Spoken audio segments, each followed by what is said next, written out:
And then when you think about it deep, and you think about it, at least with my kids, and I think about my family, and you think about all the things that we have in society that we can put our attention onto, from phones to games to all these different things, even sports.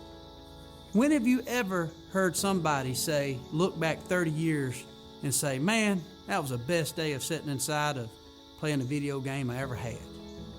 I mean, a lot of times you don't even look back and say, man, I remember every time we went out there and played tackle man with a football.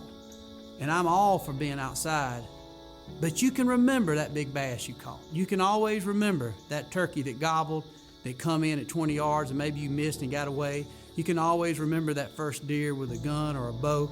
You can always remember what it was like to go with your pawpaw or your daddy or your uncle to deer camp and eat that first venison chili.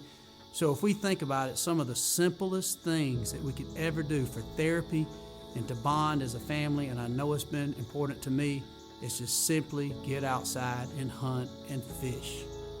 It sounds simple, but it's so deep, and thank God for it. And I personally think the good Lord put it here, not for us just to take care of it, but for us to use as a therapeutic measure to get closer together and make better relationships. And at the end, it ain't about the trophy room and what we have on the wall.